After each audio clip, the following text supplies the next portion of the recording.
welcome to the PACSAC project. Today, we are happy to be joined by Charlene Mandamin. She is the director of social at Shoal Lake number 39 Independent First Nation, a small community in northwestern Ontario with an on-reserve population of 370. Charlene, I wanted to give you a minute to introduce yourself. Okay, bonjour. Good morning, everyone, or good day. Peshu Benesik Dijnikas, Mang Dutem, Skatesagan Dunji. Charlene Mandamin is my English name, the director of social. My clan is the Hmong, which is the Loon. And I come from a small community of 370 people, and I am a grandmother and a mother of two sons, and this is me. Awesome. Thank you for joining us. Charlene's First Nation developed a food sovereignty project through its life promotion program for children and youth up to the age of 29. While inclusive of bridging the gap between knowledge keepers and youth, her project aims to preserve wild game, fish, berries, wild rice, etc., and transferring skills through gathering, harvesting, and preservation of traditional foods. Thanks again for being here, Charlene. Let's get right into our questions. Yes, miigwech for having me. Can you take us back to the beginning of your journey? What inspired you to merge traditional practices with creating new food products? Actually, that's a great question because you know what? We had no idea that this was actually going to merge into food preservation. Actually, when we first started developing our program, so when we looked at our own community, what are some of the skills socially that our children are missing and within that age group? So that's for us in our community when we did our needs assessment, that was a hard to reach target group. So that hard to reach target group happened to range from 16 to 29. Those are the children and the youth that are not coming to the health center, that are not coming to access services for health services, mental health, social programs, anything to do. Like this is a small community. And through our brainstorming session that we all sat together with, and we identified we need to do something different with that group. Let's try something else. So now that there's more resources in communities or more resources through the government, let's take this youth, well, instead of youth suicide, it's actually life promotion, giving life back. So this life promotion and sustaining life, so preserving life, we ended up moving towards a land-based program. Not everything is based on Western psychology, Western whatever, we said, you know what, let's take what we have to learn and off the land, our elders, everything, and then we'll develop something from there. So our first year right off the hop was because, the government is always famous to throwing you money in February 31st or February 28th, sorry. And then you have to spend it by March 31st. Geez, what are you going to do in 1 month, right? We're like, okay, let's just buy a boat. Let's buy a boat in year one. So we did that. We ended up buying a boat in year one. That's all we could do. Let's focus on April 1st, which is just around the corner, and then we'll develop something different. So we ended up buying a boat to start our program. And then from there, it ended up developing 1 year, I guess, promoting our program and um, doing some outreach. So from there, we ended up doing like ice fishing, stuff that's natural to us, rod fishing, net fishing. Um, they did trips to north. North here is about 2 hours. Okay. And harvesting moose, literally moose hunting. They took a group of our children, literally went moose hunting, gathering, and then bring the moose home. So those are the kinds of things that our program was allowed to do. Like, we allowed the flexibility to do all those things. So that's how that started. And then from there, it turned into our fall harvest. So we started with fall harvest after that. I said, yeah, we can do this at home. Um, We can do this at home. Absolutely. So from there, fall harvest began. mhm, So fall harvest consists of harvesting manoomin, wild mhm, rice. Yeah. And so what we did was we called out to all our harvesters in the community. Can you save us a bag or two of the raw wild rice when you're picking? mhm. So the raw wild rice was always stored and ready for a fall harvest, and because they start picking around mid-August or early August. So fall harvest to us is usually not till October. So they always make sure that they save us a bag. So it's not mechanically produced, it's traditionally harvested. So then there too, we ended up doing processing, like traditionally harvesting goose or ducks, especially, well, mostly ducks. Fish is a big one. And then from there, we that's how our fall harvest took off.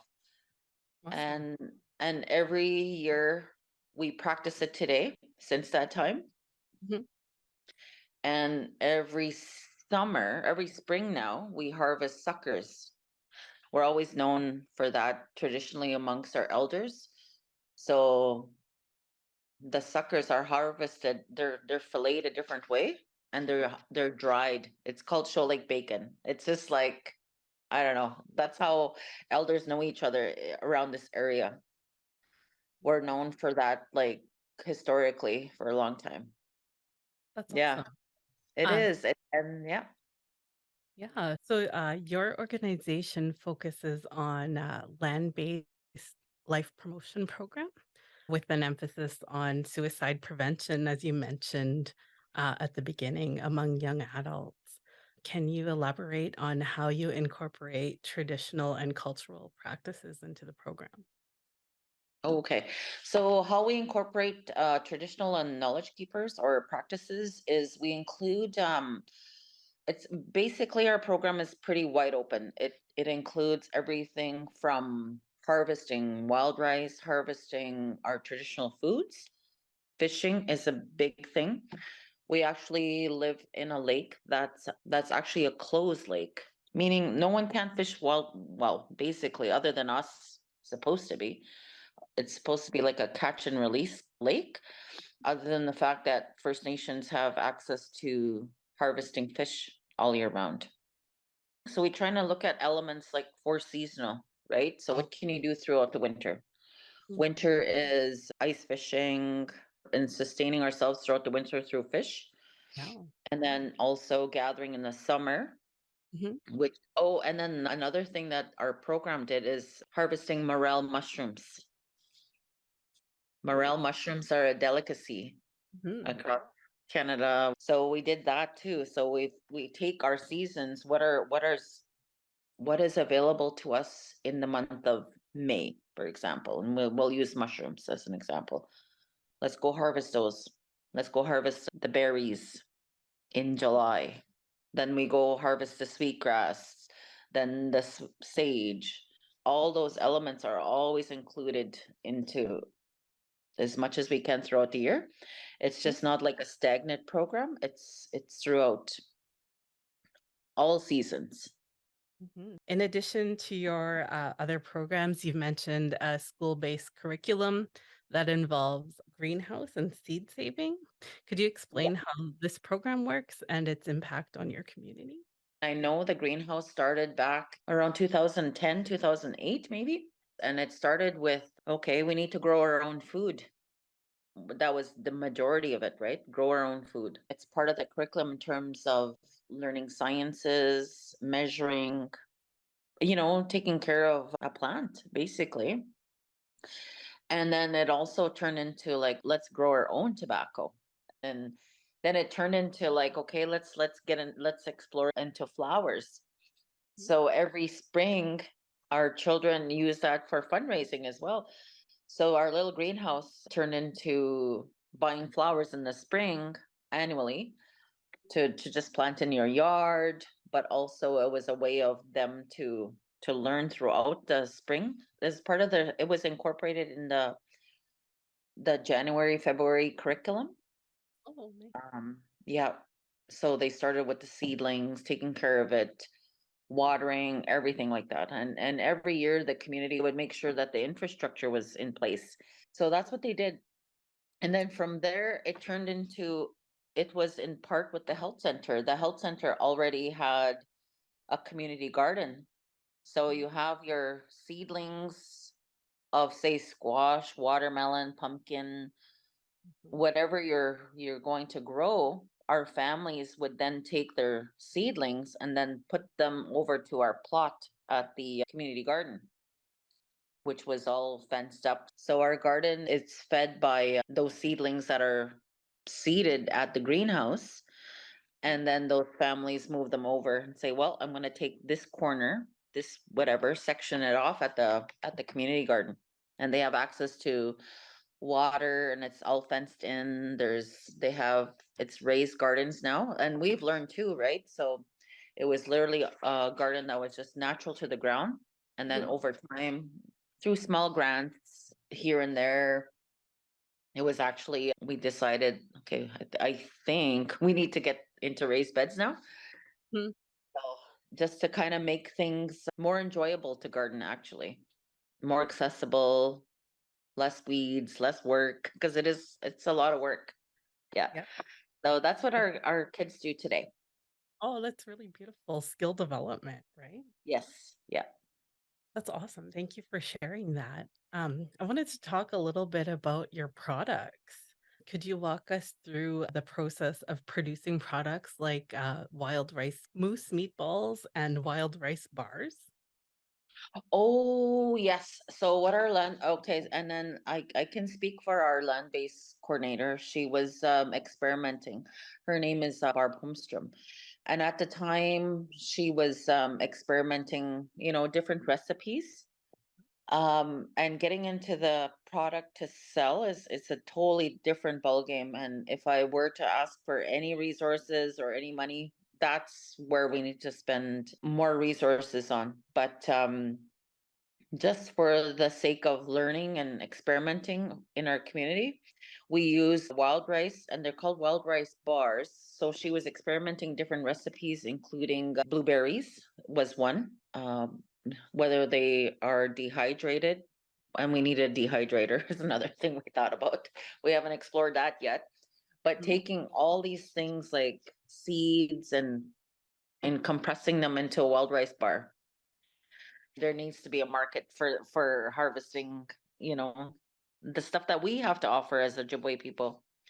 Mhm. Absolutely. I've never seen anything like that, but and this is something that we've tried to do. I want to say now I'm aging myself around the early 19 well, I think it was around 1991 already.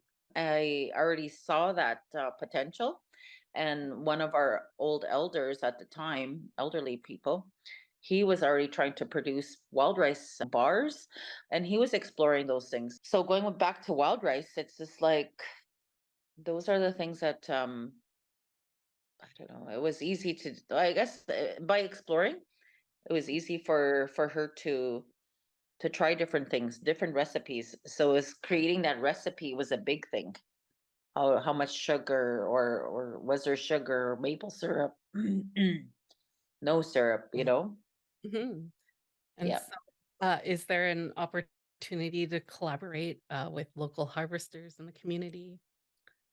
So there's probably only one family in our community that harvests, sadly, wild rice. And that's mechanically harvesting. That's those ways of hand picking have been gone for a long time. Mhm. It is a dream of ours to designate lakes that are meant for harvesting the old way, the traditional way. Mhm. So and those will always be there, and it's always with the water season. If the water's too high, Mhm. well, then the crop is going to be less, right? Or if it's too low, like there's just no perfect ratio when the wild rice is great to harvest. But we literally have it like down the street here.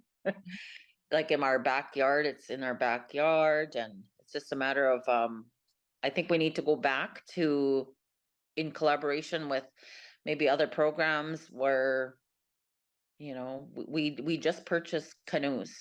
Mhm.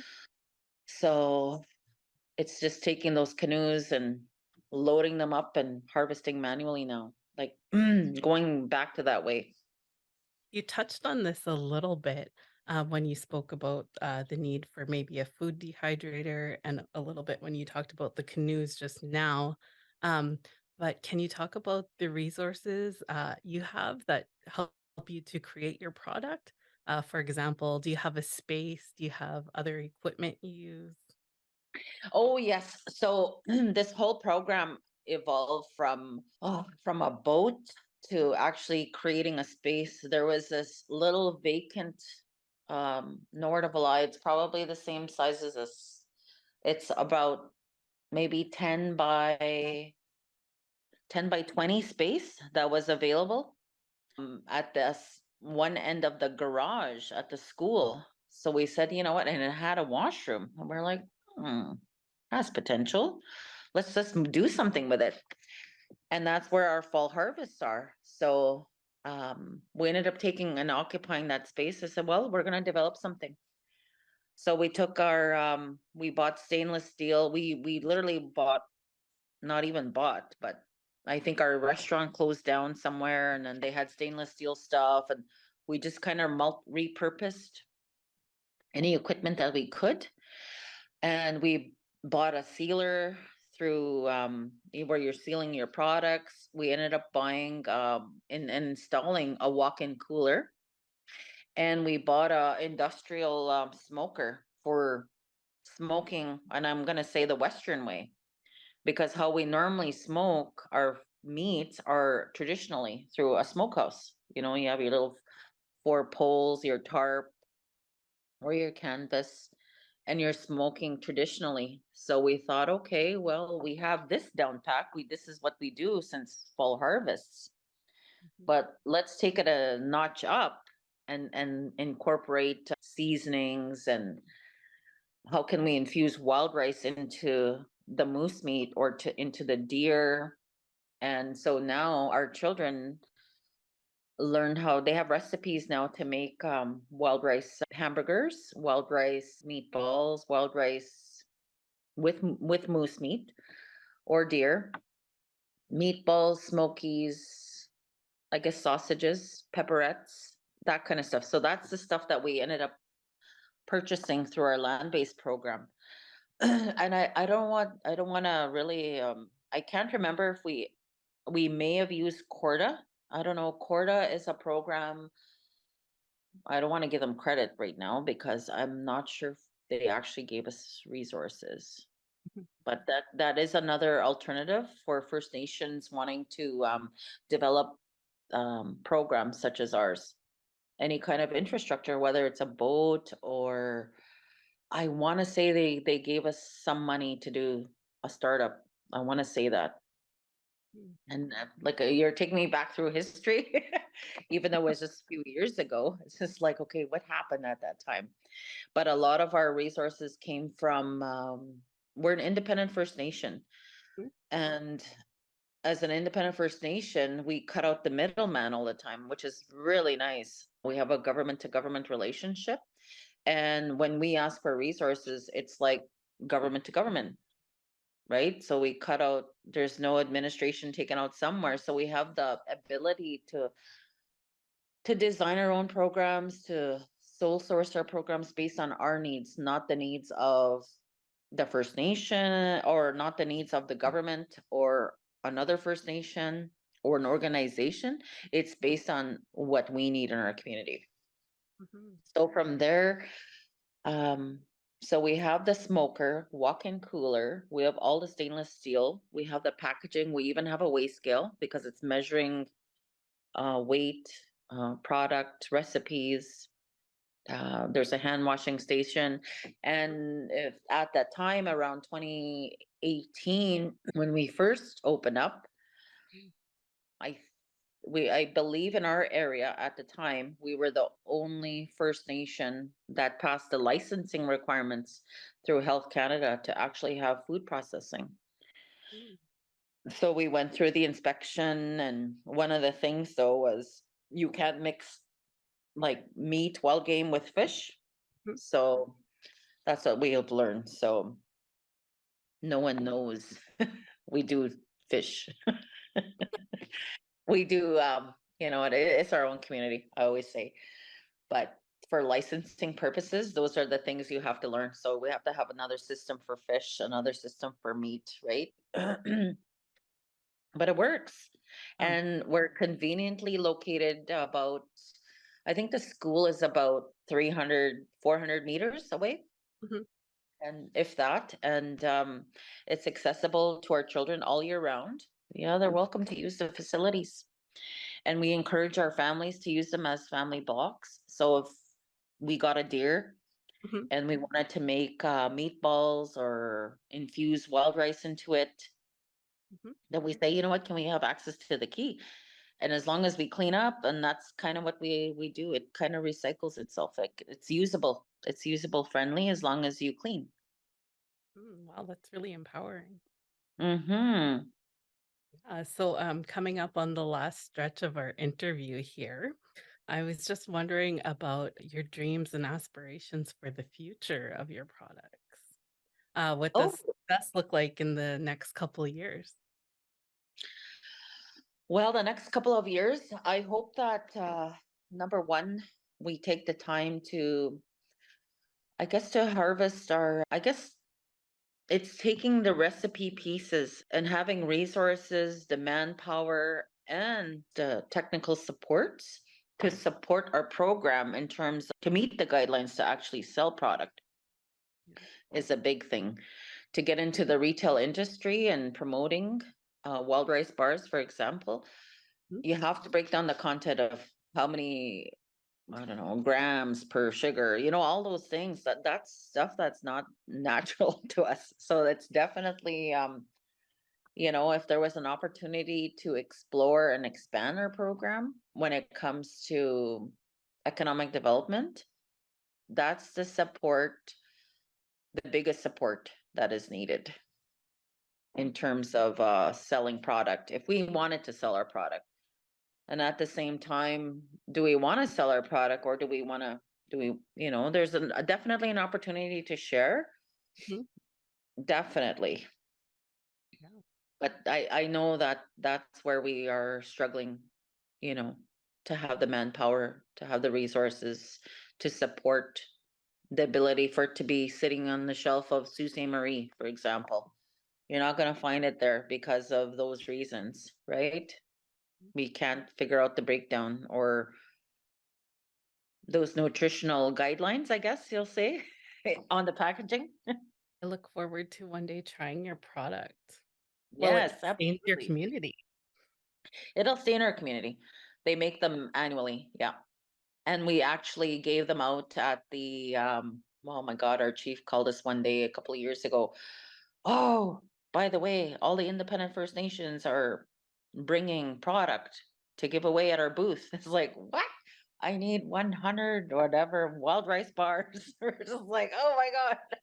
So we're all have a assembly line going on at the health center as a gift to our fellow friends from across the country, actually. And we had to have them there by Monday morning. And oh my God, it was fun, stressful, but it was delivered through, I think it was through Pure Later Air. They arrived. The things our chief makes us do. Because he's proud, we're all proud of what we have to offer. Mhm. Yeah. And that's one of them, showcasing, where we come from and what we have to offer. And wild rice was one of them, definitely. I love it. Yes. Uh, what advice would you offer to other individuals or groups looking to initiate similar projects in their communities? I think if I were to give some advice, I would make sure that you think like I would say 10 years, 5 to 10 years It was like the cost for year one, year two, year three, like a long range plan to incorporate things. And then where do you want to be at year five? Do we actually want to sell our product and promote our product? Is a big question. And that's where we were. We were experimenting with recipes, or she was experimenting with recipes, our coordinator at the time, to get into that market. And then when you can't, when you're at that standpoint, what supports do you need from there to there? So you have to make sure, what do you want to do with your product? That's what I would recommend. Making sure that, is it just for, for us, it was just relearning and reintroducing the stuff that we used to do and providing supports to our families. And then it kind of turned into, oh, okay, there's a potential for economic development too, right? And promoting our products, because people love our product. So when you come out here and taste and they're like, oh my God, you should be selling this. Yeah, okay. You get excited for a while. And then when you have no supports to get to that next level, or the final level, I would say, then I think if that's what you want to do, then you should make sure that First Nations or organizations, individuals, really do their research and figure out the costs and find out who can support you, because that's where we're at today.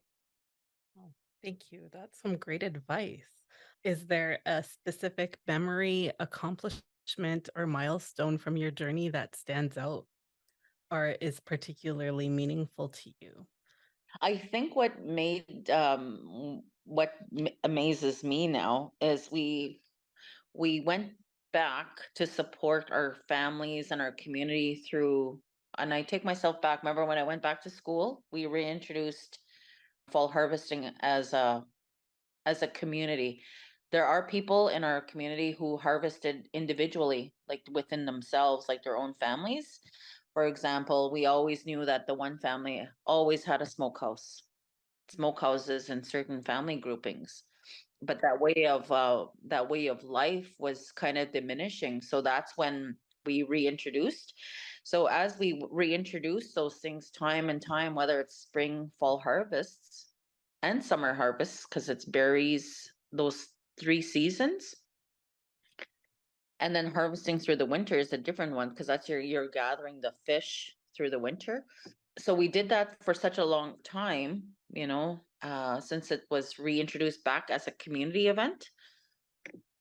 From there, I think for me, it was like, wow, let's experiment flavor, different things. So that's when the youth promotion or life promotion program came into be. It was just literally adjacent. So, okay, well, we're going to harvest right here traditionally, but at our back door here, a couple feet away, is our Western way of harvesting and smoking. If you wanted to expand into, infusing wild rice, spices, into the things that are not natural to us. Do you know what I mean? Mhm. So it's not natural to us, but you're incorporating like garlic powder, onion salt, like all those things into your product. So I think that point was the highlight when we moved into that next round or the next phase. Yeah, Oh, it that's was really nice. I love that. Miigwech for sharing with us today. Um, Charlene, your story is beautiful and your community sounds so beautiful. Thanks for everything. Oh, miigwech, miigwech. I look forward to seeing where everything goes in the future. Oh, yes, absolutely. You're always welcome here. Everyone's welcome here. So if they need to reach us, yeah, we're here. We're always welcoming guests.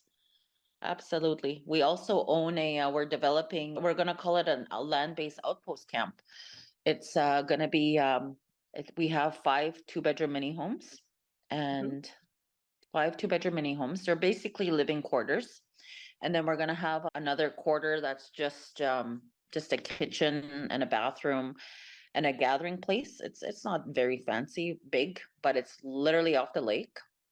And it's going to be that's where our 10 canoes, our 10 kayaks, all our equipment is going, and we're using that land, and we have our therapists that we work with. So our therapy sessions will be right there using, I guess, the land for as part of our healing. And then from there, we also own a lodge. And so, in terms of moving forward, we're still going to be developing the Shoal Lake Lodge. That's, I'm going to say, about 5 kilometers away. It's on a secluded island that has 6 cabins. One cabin sleeps about 10 people. We have a main lodge and another main lodge. So, we're going to be promoting that through Airbnb. Wow. Because it's sitting vacant right now. Yeah. So we have a lot of opportunity to develop social programming in Mhm. partnership with, all the programs that we have in the health center, the community, my program through the band rep services, prevention services. Yeah, definitely. Awesome. It's so innovative and so sustainable. Yes. Yeah. Wonderful. Thanks again. I'll let you get back to your busy day. All right. Miigwech. Speak what? We want to thank Charlene for joining us today and sharing all the amazing work that has been done in her community. If you like this episode, you can subscribe to our YouTube channel and follow us on social media. The PACSAC project is brought to you by the Rural Agri Innovation Network and Nordic Institute. We hope that the stories and experiences shared today have inspired you to make positive change in Northern Ontario.